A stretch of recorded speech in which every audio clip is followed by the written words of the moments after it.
Conta uma história do boca a boca que Robert Johnson era um guitarrista medíocre. Nos intervalos das apresentações nos bares, ele pegava seu violão e tentava tocar alguma coisa e era um completo desastre sonoro. Um dia, sem mais nem menos, ele sumiu do mapa e ninguém sabe muito bem para onde ele foi. Depois de um bom tempo, ele voltou para a cidade de onde nasceu, portando um violão, e aparentemente ele era o mesmo homem que saiu. Ele entrou no bar e, como de costume, no intervalo do show, foi até o palco e se sentou na banqueta com o violão no colo. A plateia de sempre suspirou fundo, talvez pensando: lá vem ele de novo. Até que ele começou a dedilhar o seu blues.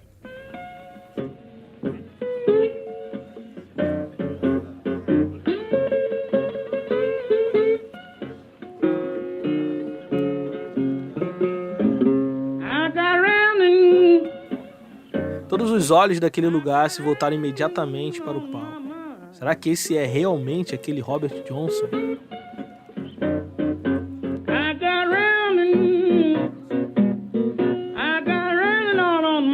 O fato é que aquele cara péssimo no violão agora era um bluesman habilidoso, beirando a genialidade. É a partir desse fato que começa a nascer o mito. Depois de andar, parar em pequenas cidades para fazer alguns bicos, voltar a andar e andar de novo, ele se viu em Rosedale, no Mississippi. Um dia como outro qualquer, enquanto andava, parou bem no meio de uma encruzilhada entre duas highways.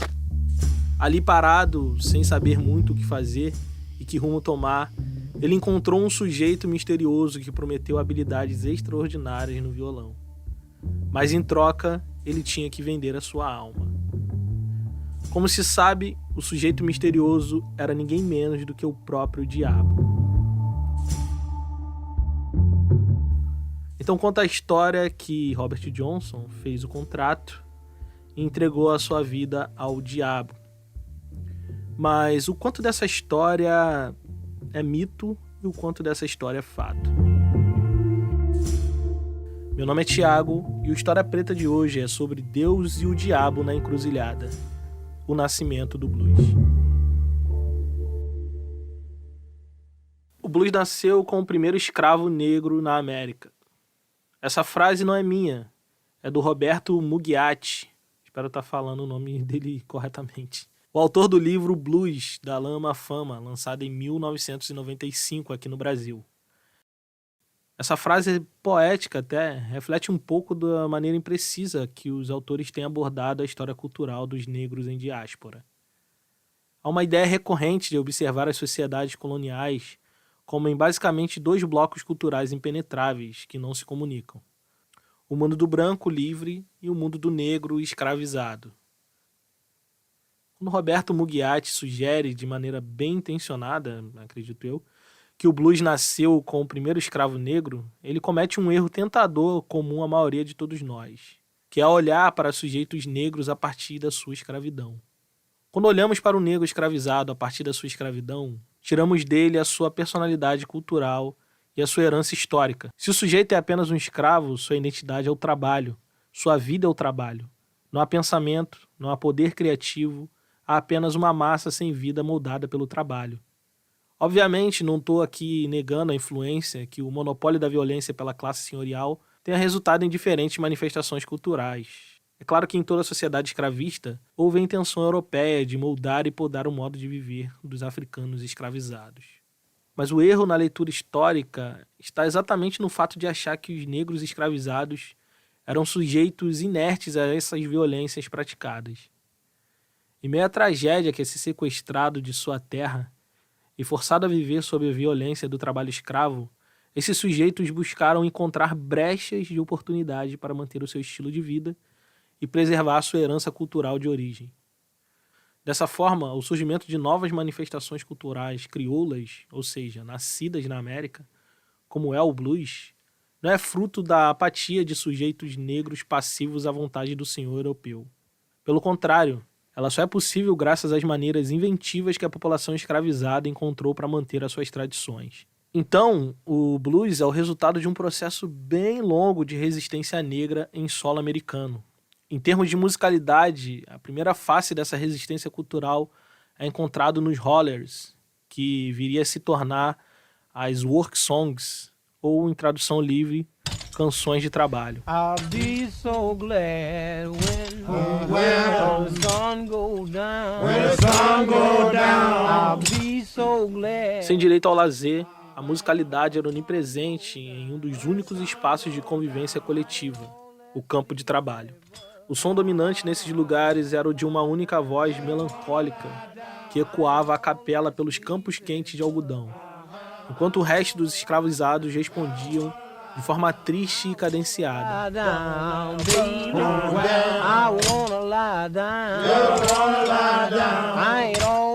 Essas músicas serviam para marcar o ritmo das ferramentas de trabalho e também para distrair a mente enquanto o corpo sofria.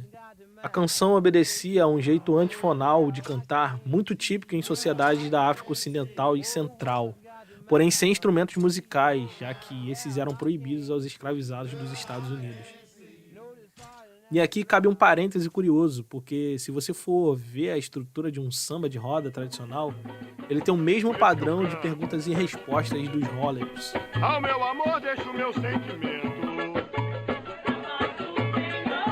e para os meus filhos deixo o bom exemplo. Deixo comer... Inicialmente, esse tipo de cântico era feito na língua materna, geralmente banto ou iorubá, contendo letras de protesto contra a condição de escravo.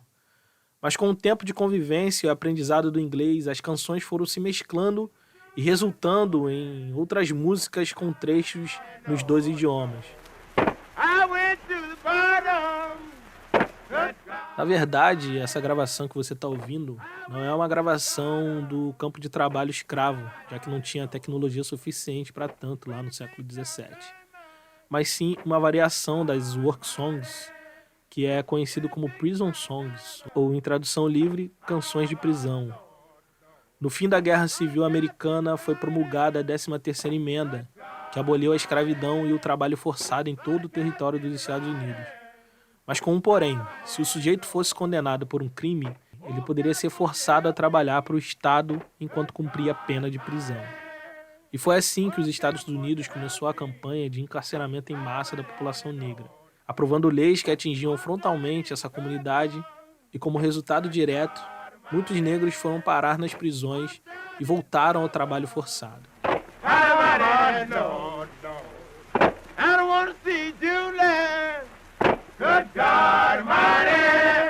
Por fim, essas canções de trabalho iriam absorver a nova realidade religiosa imposta pelos colonizadores. Isso porque houve uma agressiva proibição das manifestações da religiosidade africana, e pouco a pouco o cristianismo protestante ia pegando seu espaço entre os negros escravizados e se tornando hegemônico na consciência coletiva. Esse elemento religioso é incorporado às músicas de trabalho e dá vida ao que hoje conhecemos como spirituals, que posteriormente viria a se tornar a música gospel.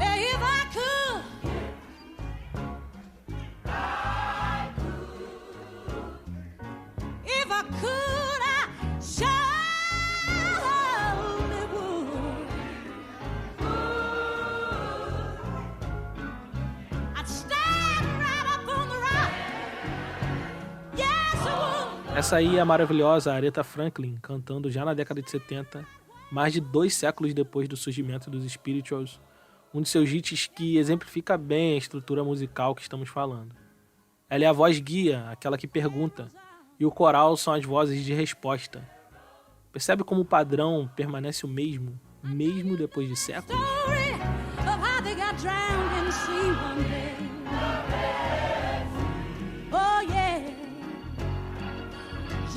Evidentemente, essa mudança cultural imposta por meio da religiosidade não apagou as tradições africanas como um todo. Na verdade, resultou numa nova coisa. Lembra que eu disse lá no início sobre olhar para essas pessoas escravizadas como agentes ativos de sua história, e não só como sujeitos passivos? Pois então, aqui está um belo exemplo. O negro escravizado foi influenciado pela música religiosa rural dos brancos, mas também a influenciou porque pegou o que recebeu de forma imposta e misturou a sua herança cultural africana e moldou ao seu gosto. De modo que não há como falar em música gospel hoje sem entender que ela é uma música essencialmente negra. Named Lazarus.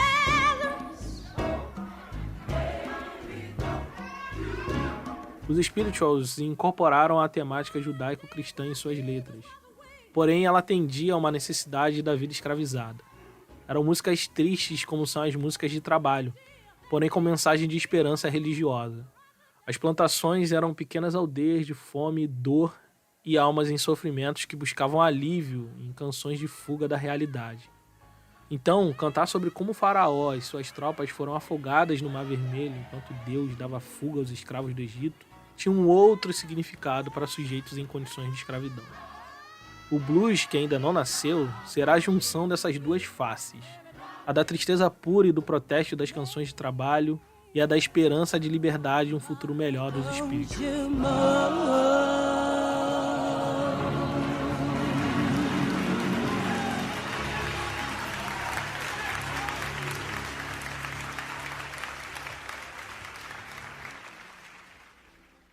Basicamente, esse é o caldo cultural que vai dar alicerce para a construção do blues.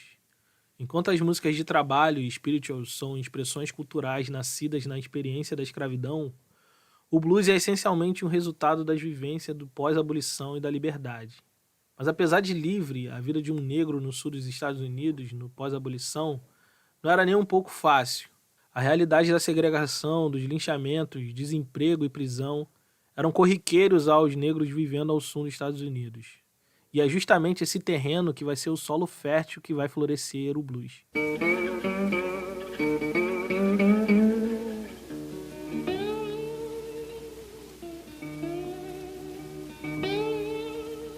O próprio termo blues nos dá alguma pista de suas raízes culturais.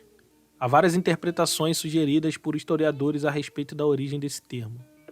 A mais aceita diz que ela vem da expressão to look blue, muito usada desde o século XVI e tinha um sentido de sofrimento por medo, tristeza, ansiedade ou depressão. Já no século XVIII, uma outra expressão muito popular, Blue Devils, era utilizada para dizer que uma pessoa estava com maus espíritos, no sentido de simbolizar um estado de depressão emocional.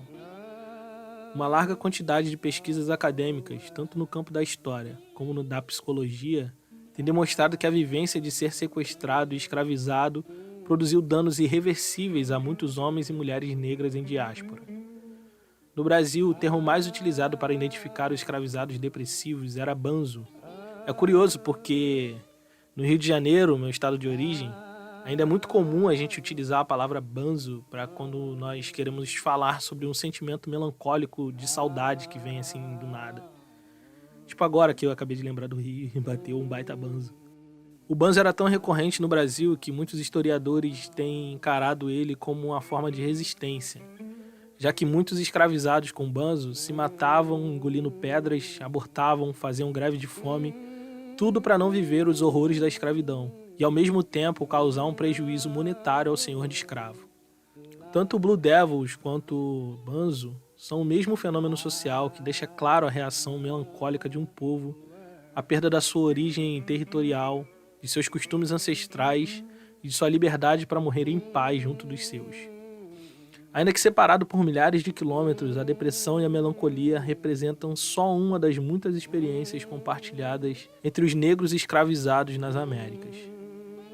Então, ao que tudo indica, pelos temas recorrentes, o termo blues tem sua origem em expressões populares que falavam da depressão resultante do sofrimento constante em que a população negra foi submetida, mesmo depois da escravidão.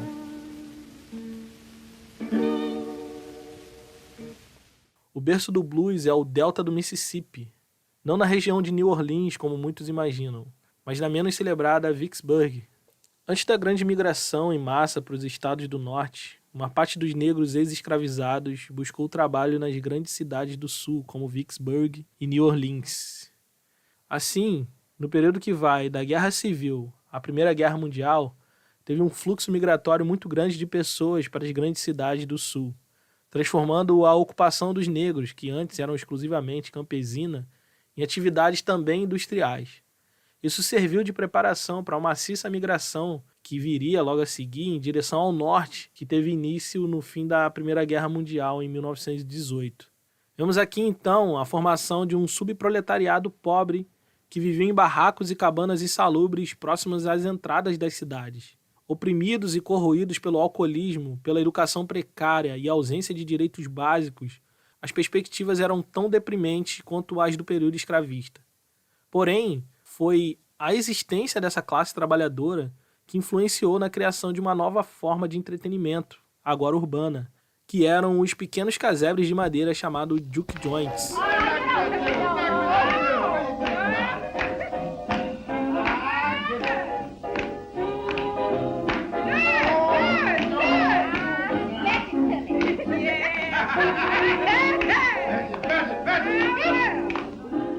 As juke joints, que eram uma espécie de bar que ficavam na beira da estrada e às vezes também nas encruzilhadas das highways, era frequentado exclusivamente por negros e foram palco dos primeiros mestres do blues.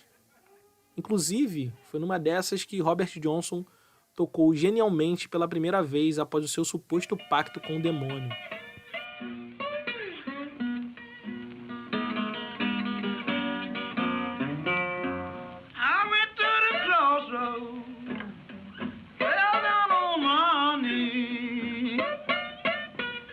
Então veja bem, a gente está falando de sujeitos iletrados que trabalhavam em subempregos, sem educação formal, mas que mesmo assim eram gênios musicais. Ao ver caras como Robert Johnson subvertendo a música tradicional, a única suposição racional a se fazer é que ele vendeu a alma pro capeta. Deixa eu tentar te explicar uma parada aqui que faz toda a diferença na compreensão da genialidade desses sujeitos. Como mencionei, por muito tempo, instrumentos percussivos foram proibidos aos escravos pelos senhores brancos. O resultado disso foi que essa cultura do batuque praticamente desapareceu na cultura popular afro-americana. Mas se você ouvir um bluesman tocando seu violão, você vai perceber que ele o faz de maneira percussiva, quase que batucando nas cordas para marcar o tempo. Ain't nobody seem to know me. Everybody pass me by. The sun's going down, boy. Sun gonna catch me.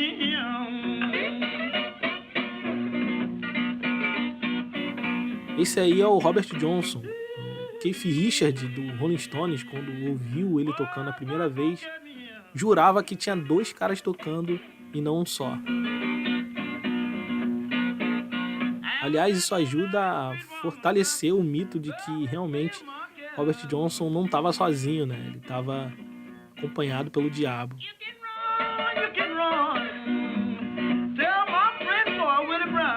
Cara, ouve só o que ele está fazendo com as cordas. Nas mãos de um bluesman, o violão não é só um instrumento de corda, né? Também uma percussão. Isso pode parecer comum nos dias de hoje, mas era uma invenção extraordinária para aquele tempo. Porque, além de tudo, a teoria musical de melodia e harmonia europeia não se encaixa no padrão polirrítmico encontrado nas músicas africanas. Enquanto a teoria musical tradicional diz que a música, em compasso binário, por exemplo, acontece no tempo e no contratempo, tum, tá, tum, tá, tum, tá. As manifestações africanas acontecem justamente na brecha, no silêncio entre um tum e um tá. Pensa no samba, por exemplo. Tum, tá, tum, tac, ticu, tuc, ticu, tac, ticu, tuc, ticu, tac, ticu, tuc, ticu, tac, ticu, tuc, ticu, tac. O nome dessa brecha fora do tempo e da norma se chama síncope. É na síncope que o samba e o blues acontecem. E isso não se aplica só aos batuques, porque as músicas africanas não são só batuques, são também cordas. E nas cordas os bluesmen inventaram uma coisa que hoje nós conhecemos como blue note, que nada mais é que uma nota fora do tempo. Mas como eu não manjo nada de teoria musical, eu pedi pro meu amigo Jonatas explicar um pouco o que é uma blue note. Então, mano, eu vou gravar aqui no aplicativo de áudio, que a qualidade vai um pouquinho melhor que do Zap, entendeu?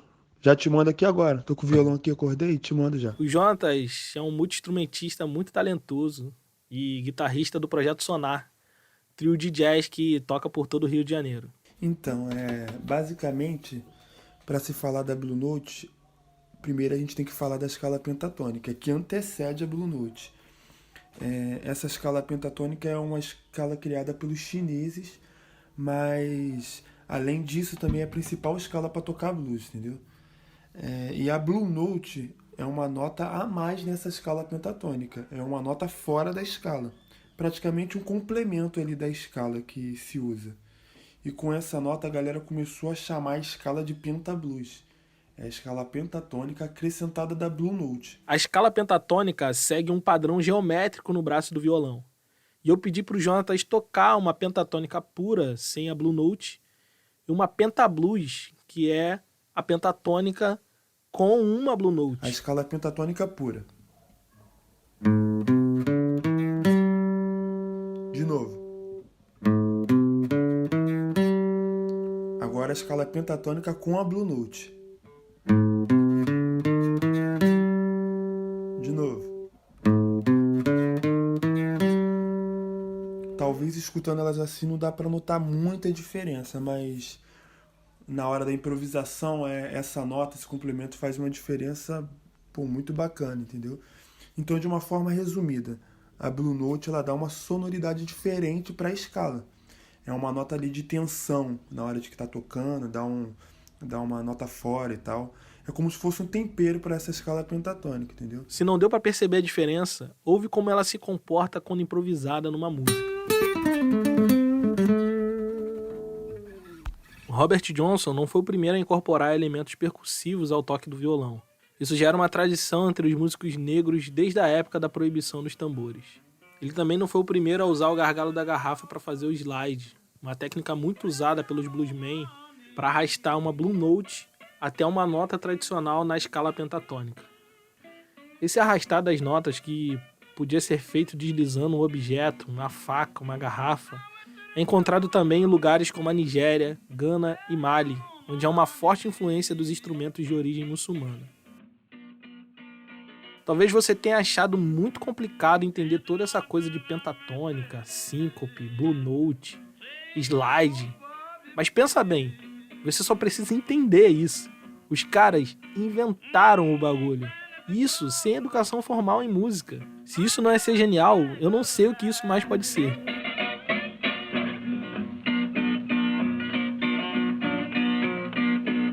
Mas nesse sul profundamente religioso, onde tradições de diferentes matrizes do sagrado se encontram, o místico se torna a única maneira possível de explicar o tamanho talento em homens marginais da sociedade branca. Como explicar o inexplicável se não pelo sagrado? E é aí que surge o mito recorrente do bluesman vendendo a sua alma na encruzilhada. O blues tem uma aura mística em torno de si, e frequentemente as letras falam de Deus, inferno, diabo e coisas do tipo. Há temas mundanos também, mas sempre numa dimensão mitológica. É comum ouvir músicas sobre estrada, trens e trilhos, pois o caminho não é apenas um mero meio de transporte, é quase um veículo mágico que leva o negro a transcender a sua condição. Os trilhos estão no imaginário coletivo dos negros do Sul desde antes da abolição. Os caminhos secretos que os abolicionistas usavam para dar fuga aos negros foragidos das fazendas do Sul eram apelidados de Underground Railroads, ou em tradução livre, trilhos subterrâneos. Daí uma das justificativas da presença dessa temática recorrente no blues, o sonho de conquistar novos caminhos e uma vida melhor.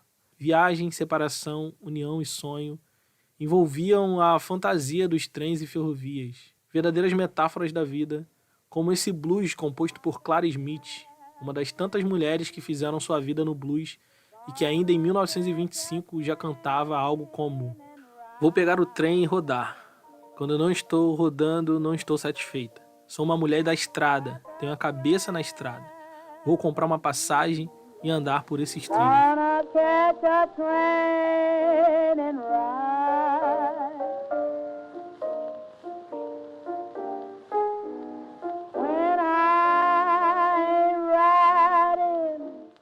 Apesar desse tom místico em torno das ferrovias, o tema sobrenatural mais popular em torno do blues é o do diabo na encruzilhada.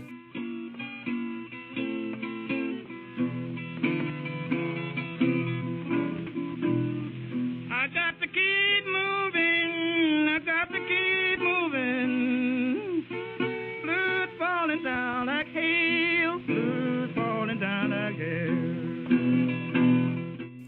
Dentro da cultura do blues, o diabo não é representado como o criador do pecado original, mas sim como uma espécie de anti-herói que tem desejos mundanos parecidos com o dos homens. Na verdade, o diabo no blues se assemelha muito à figura do trickster, que no estudo das religiões e dos mitos é uma figura conhecida por não obedecer regras e ser extremamente imprevisível.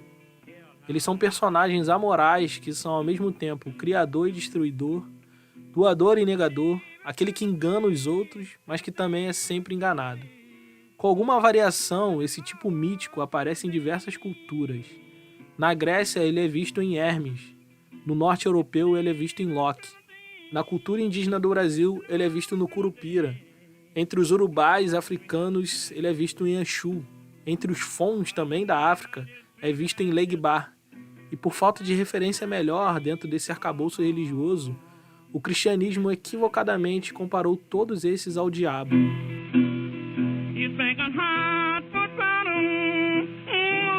A encruzilhada também é um elemento comum de várias culturas.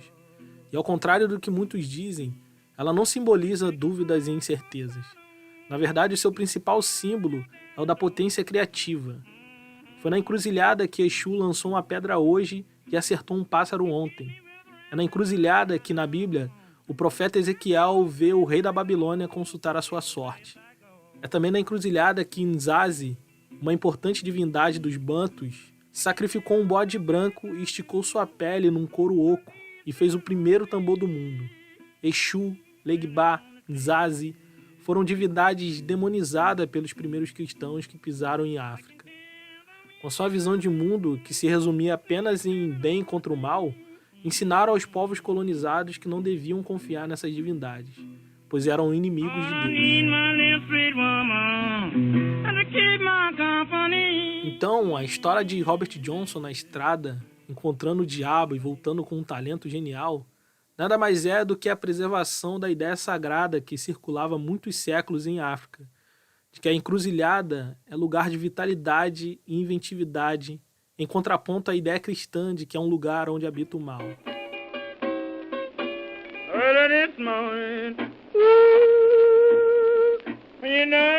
Nesse contexto é que o bluesman desafia a lógica cristã e olha para o diabo como um igual, e não como um mal maior.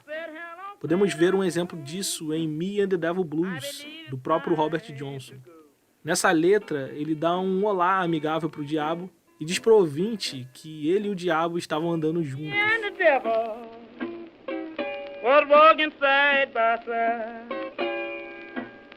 Nessa perspectiva do Robert Johnson, o tinhoso é como um outro homem, que se envolve em conversa boba e expressa suas opiniões. Alguém que pode ser persuadido e negociado, assim como o guardião da encruzilhada, Exu, Legba e Nzazi. No fundo, é com essa figura que o bluesman quer se parecer. Porque assim como as divindades africanas, o homem negro foi compreendido de forma equivocada pela visão cristã colonial. Sua potência e inventividade, sua capacidade de comunicação e criação foi transformada em subcultura e demonizada no contexto colonial europeu.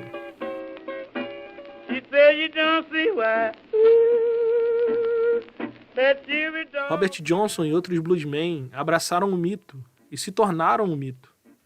Não importa se a história é mentira ou verdade, o que importa mesmo é a mensagem. No fundo, o bluesman é como os antigos griots da África Ocidental. O griot era um sujeito andarilho que cantava e contava histórias das tradições culturais do seu povo. Os músicos de blues também eram historiadores orais, contando a história do seu povo através de sua própria vida. Podem até ter começado nos pântanos profundos do Vale do Rio Mississippi, onde eram ouvidos apenas pelo seu próprio povo. Mas na época de Sunhouse, Lead Belly e Robert Johnson gravaram músicas em disco, e o resto do mundo começou a se abrir para eles. O violão se tornou a voz da população negra do Sul, e agora ninguém mais poderia ignorar a genialidade e a potência criativa desses caras. Obviamente, isso é a maneira mítica de ver as coisas, porque o Robert Johnson foi quase um anônimo para o grande público em geral até ser descoberto na década de 50. Ele foi um sujeito que tocou uma carreira musical de forma brilhante para sair da miséria, mas foi morto aos 27 anos, bem antes de ganhar o mundo.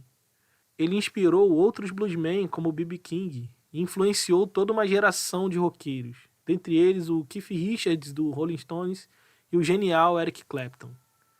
Mas o seu legado é bem maior do que seu próprio nome, quando ele se torna um mito que resume em si a própria persona de todos os bluesmen.